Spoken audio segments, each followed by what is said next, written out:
Hello, I'm Judith Sweet. I'm sure easy and economical recipes for a main course are always popular, and meatballs fit well into this category.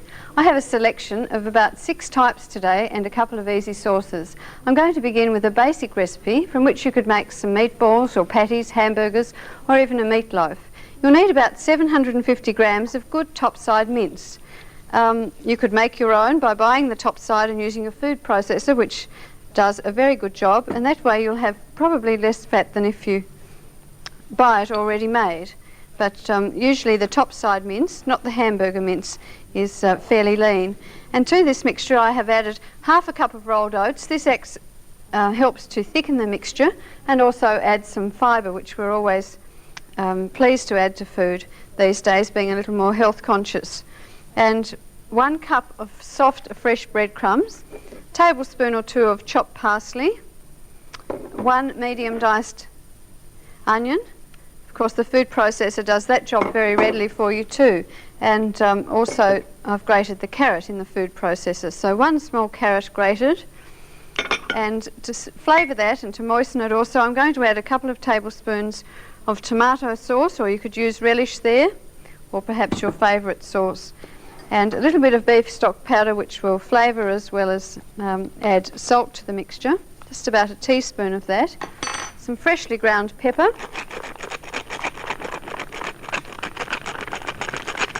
however much you like pepper, just add that in, and then combine that with a couple of eggs. I've got very small eggs today, so I'm going to use 2 or 1 large egg. And the best way to mix this all together, as I often say, is to use your hand, which I'm sure you'll make sure is very clean before you begin. And that's just all mixed together, and that's quite a nice mixture, with the carrot adding colour, flavour and a little texture to that, and also some fibre. And if you had some rice left over, or even some cold mashed potato, you could add that too, a little bacon. All sorts of things could be added to that. And then, just depending on the size that you want to make, you can use this mixture, as I said previously, even for a meatloaf and perhaps a few patties. This will make quite a lot, so you could make some and freeze them, or with different sauces you could even serve them 2 nights in a row and no one would realise they were having the same thing if you presented them differently. Today I've got a couple of different sauces to show you. One is a spicy sauce, which is made from curry and cumin and coriander, and that's really quite flavoursome. I'm going to serve that with a few of the side dishes that you would serve with a curry. Also, I'm going to make a sweet and sour sauce, which would be very tasty and nice, and serve that with some rice. So the best way to form these into balls without it being sticking all over you is to use a wet hand. Wet your hand with some cold water. Once you see that the mixture is thoroughly mixed, so that you haven't got any just pieces with them, you can see where the meat is and hasn't got the oats and things through it. Now that's well mixed, and I'm just going to make these into fairly small balls today to serve with a sweet and sour sauce and also the spicy sauce. Just wash my hands to get that off, and I'm going to leave it wet so that I can form this into some small balls. I'll just tell you a little about the spicy sauce. The meatballs are firstly cooked in the pan, or you could bake them in the oven, in a moderate oven, on a tray with sides, so that if any juice or fat comes from the mixture, that it won't go into your oven, for about 15 minutes. Or, as I said, cook them just lightly in the frying pan in a little oil, and then they're placed in the sauce and allowed to simmer for about half an hour, so that the flavour penetrates through the mixture. I've got a cast iron pan here, which I'll pop on to get warm. We'll cook a few of these, and then go on to the next type of meatball, which is called a Swedish meatball. This is a very soft mixture, so I need to make that early and put it in the refrigerator to firm up a little. And that's made from a combination of pork and veal mince mixed with some lean topside as well. And that'll be enough to go on with for the moment, so I'll just rinse my hands once more and heat some oil in the pan and commence cooking. This is the basic meatball recipe, from which you can make all sorts of meat patties and things like that. I've already had that plate turned on there, so the oil is very quickly heated. I'm just going to pop those in there. You can see the wooden spatulas I have. I find that they're very good for turning meat. They're slightly curved, and so it's easy to pick up the things, and yet you don't pierce them and allow the juices to come out. Now that's just on moderate heat. Don't have it too hot or you'll find that it will burn quite easily. Now we'll go on to the Swedish meatballs. I have a mixture, as I said, of pork and veal mince and lean top side there. And to that I'm going to add one cup of soft breadcrumbs, which have been mixed in half a cup of milk and half a cup of cream combined together. I'm going to add that to the mixture. Also, this has a little ginger and nutmeg in it, just to add a different flavour. And I've softened an onion in some butter. I'm going to add that, and that's combined with 1 egg. I'm going to beat this all together with my hand and form it into similar sized balls, such as the basic ones that I've just made. So I'll go ahead and make these into the balls, or make the mixture up, and we'll take a break.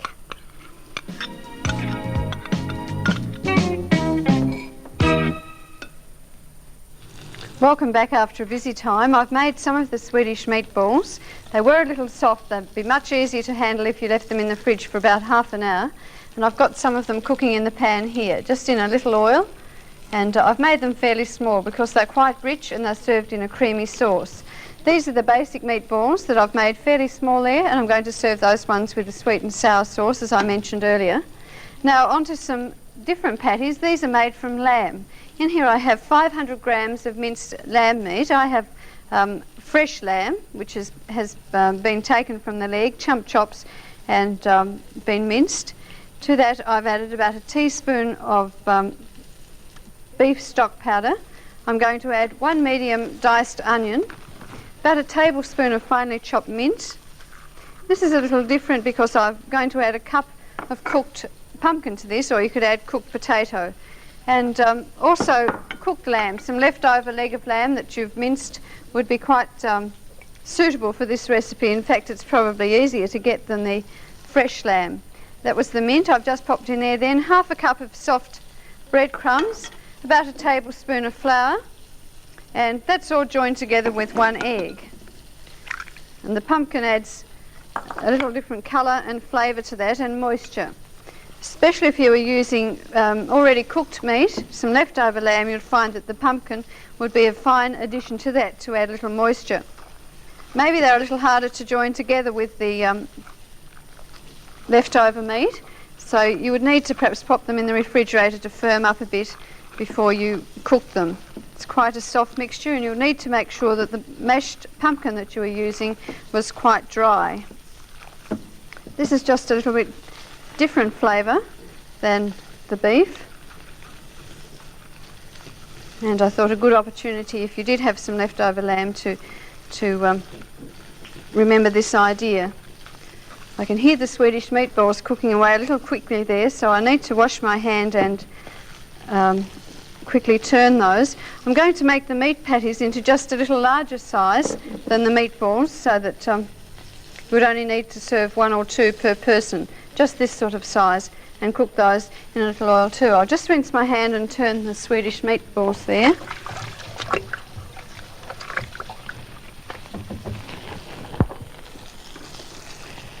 Because they brown quite readily in the pan. They smell rather nice. The ginger and the nutmeg just adds a different flavour to this, and the pork and veal mince is rather light, mixed with the cream and the milk. They're very soft, but also quite rich. To cut down on expense a little, you could use some evaporated milk in place of the milk and cream. So just use a cup of evaporated milk there, and that will cut costs and also probably cut some calories as well. So now they're turned there. So I'll just pop a little oil into this pan and put a few of the lamb patties on to cook. I'm going to serve those with a little different accompaniment today. They may not be to your liking, but they're some pears. I've used tinned pears which I've drained well, and I'm going to, I've just heated those in some jellied mint sauce, and the green colour has permeated the pears, so they're green, and they do look quite different. As I said, you may not like it at all, but then I think it looks quite different and interesting, and garnish that with some mint. And these certainly look nice, and the pumpkin flavour through there, pumpkin colour through there, and flavour will make those a quite interesting addition to your menus, I'm sure. Lots of hand washing today, isn't there, with all this meat. Now onto the sauce I mentioned previously, the spicy sauce. In this oven-proof dish I've melted some oil, about a tablespoon of oil, and in that I've added 1 small diced onion to that. And now I'm going to add 2 cups of beef stock. I'm just using a can of beef consommé, or of course if you had some homemade beef stock, that would be superb. And 1/4 cup of chopped raisins. This is the one that's flavoured with the curry flavours. Just a little curry is added to this. 1/2 teaspoon of curry powder. And 1 teaspoon of ground cumin or cumin. It's can be said either way, or I've heard it said either way. Just that in there, and a little ground coriander, almost a teaspoon of that, and a little sugar if you wish, a teaspoon of sugar. I'm just going to add a sugar lump to that. And then the meatballs, which you can see that I've only lightly cooked these because they're going to receive some more cooking, and I want all the flavours from that sauce to go through these, and then they're served with some rice. So I'm going to serve that with some turmeric rice, just white rice which I've flavoured and coloured with some a little chicken stock and some turmeric powder. And these are going to just go into the oven and simmer for approximately 30 minutes. And they should really be covered. I'm going to put them in for a moment without covering, just to help the heating process, and then I'll pop a cover on those in a moment.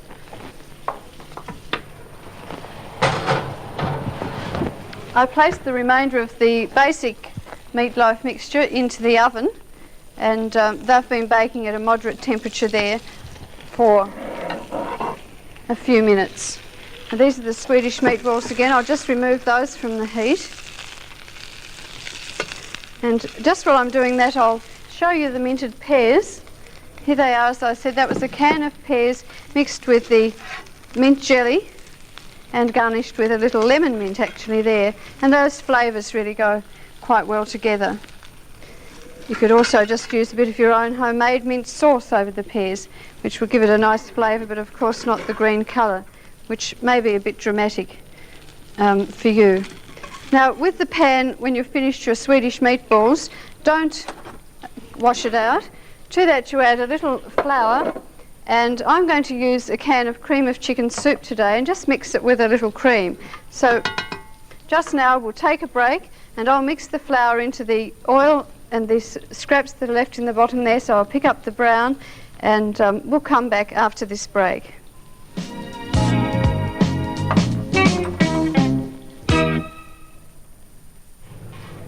Here are the lamb patties. I've removed those from the pan, and as I mentioned before, I'm going to serve those with the minted pears. I've chosen so many things to do today that I'm really going to have to hurry, and so I've already made these game meatballs. I've made those from 250 grams of minced venison, 250 grams of lean beef, and added 1 grated apple to that, 1 medium diced onion, 2 rashers of bacon with the fat still on, because you'll find that game meat is usually fairly dry. That's been mixed together with a cup of breadcrumbs, 2 tablespoons of relish or sauce, and 1 egg, and some salt and pepper if you wish. And I'm going to put those in the oven to bake for about 15 minutes. I find that baking is much less messy than frying them, and also you don't add any extra calories by adding the oil in the pan. Here are the basic meatballs that I baked, and you can see that very little fat has come from that because I chose some very lean topside. I asked my butcher especially for lean topside, and that really proves that it was so. And they look rather tasty there, don't they? And quite evenly coloured. Now on to something else which is quite colourful, and using the basic meatball recipe again, I'm making some kebabs, and on that I have threaded some capsicum, mushroom and some cherry tomatoes and a couple of the little meatballs. Now I've just soaked the satay sticks actually in some water for at least half an hour so that they don't burn so much underneath the grill, or you could use the metal skewers. These are fairly large and quite suitable for barbecues, and of course you'd need to have more food to thread on that. So just a couple of pieces of capsicum. I've chosen the mushroom and the cherry tomato. You can choose whatever you wish, and then that's just lightly brushed with a little oil on both sides and placed under a grill, and that only really needs heating through. So I'll pop those under the grill now, and I'm going to serve that with a mushroom sauce, which is actually just a can of undiluted creamy mushroom soup. Make sure that you buy a good brand, a high quality brand, because it doesn't have anything else added to it, and you need to have a good flavour there. And serve that on some rice. You could use some brown rice for some extra fibre with that.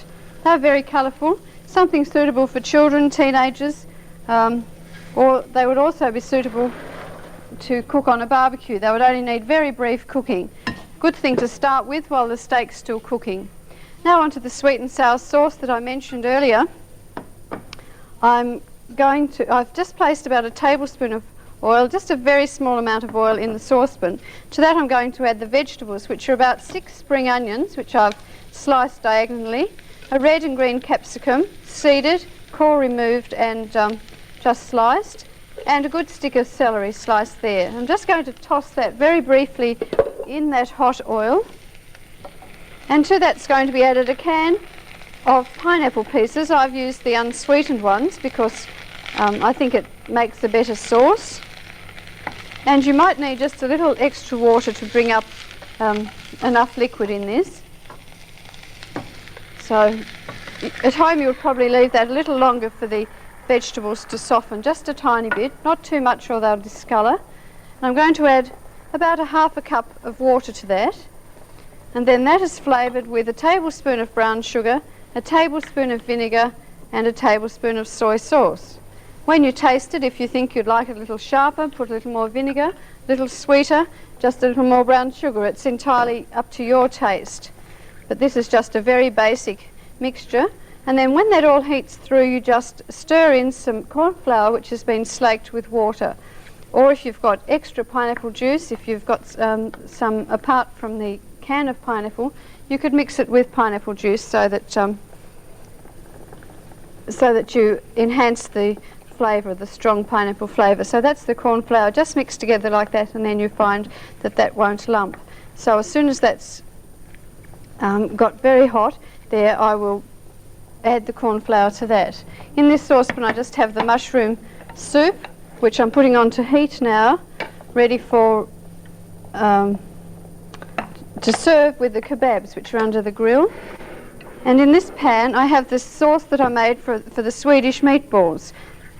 I stirred a tablespoon of flour into the scrapings from the pan so that I got up some of the colour and the flavour there, and to that I added a can of undiluted cream of chicken soup and just a little cream. Now the amount of cream depends entirely on your taste and however much richness you want. Once again, you could add evaporated milk to that, but cream of course makes a better flavour. So I said these are very rich, and I'm going to use dill as the garnish on that. Now we'll just look at the kebabs and I'll turn those.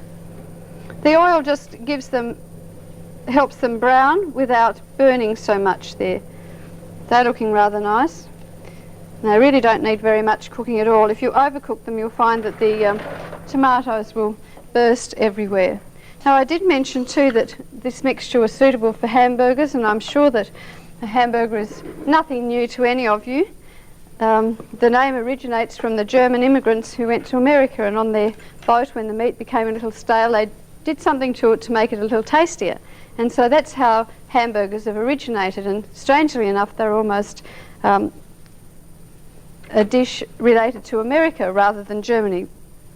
And so I've just toasted a bread roll, or a muffin makes a very nice case too for a hamburger, and to that I've added some nicely washed crisp lettuce there, some slices of tomato, some bacon which I've placed between some absorbent paper and cooked in the microwave for a minute or two, And then that could be topped with some cheese or mustard or sauce or whatever, and you've got quite a tasty and nourishing meal there, because remember there's the rolled oats and carrot, quite a lot of fibre and goodness through that hamburger, which makes a very tasty dish there. Now just stir the sweet and sour sauce, which is extremely colourful, isn't it? And I'm sure when we come to presentation that you won't even realise, nobody would realise, unless they'd seen this, that they were all made basically from the same mixture. Now to this hot sauce now I'm just stirring in the corn flour. Corn flour doesn't require as much cooking as plain flour, and also it gives you a clear sauce, so that this will be a clear, shiny sauce. So just stir that through, and you'll know when it's cooked it will boil and thicken and will become clear. So that looks very, very nice there, and I'm going to serve that with some rice too. In fact, I think most of these meatballs and sauces today would go best with some rice. And don't forget to taste the sauce for seasoning to see which flavour that you would prefer. I'll now remove the spicy meatballs from the oven, and we'll take a break, and shortly I'll come back and present all the things that I've made here.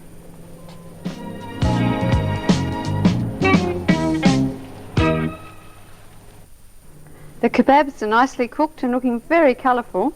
I've heated some rice on an oven-proof dish, and now I'm just arranging the kebabs on that, and I'm going to drizzle a little of the mushroom sauce over the top. As I said, this is just such a simple sauce, being a can of undiluted cream soup. Just a little of that over the top. You could serve it separately if you wished. And I don't really think that needs any extra garnish, it's so colourful. And of course, if you don't like capsicum, use something else. You could even thread some pineapple onto there. Now we have a table full as the results of today's cooking, and it really was quite a bustle getting through everything. Here we have the basic meatballs, and I've served those there with a sweet and sour sauce thickened with the corn flour. The lamb patties, with a little difference with the mashed pumpkin through there, and served with minted pear garnish. These are the spiced meatballs served on the turmeric rice, on a bed of hot rice. I think that looks rather colourful, and I've taken those out of the sauce. This is the sauce which is now flavoured with the curry, coriander and cumin mixture, and the raisins through there to thicken that a little, and serve that with some of the usual curry accompaniments. I have some mango chutney and some thin cucumber slices there. Then on to the Swedish meatballs, rather rich with the sauce, which I've used chicken instead of all cream, as is written on your recipe. Garnished that and flavoured it also with a little dill weed. And this is just a little fennel here because I didn't have any fresh dill, which is very similar in flavour and in appearance. Then the game meatballs, which were made from venison and beef mixture, served with some plum sauce, and they make a very nice starter to the meal. And then, of course, over here, the traditional hamburger. So I hope you have fun from now on with the many varieties of meatballs.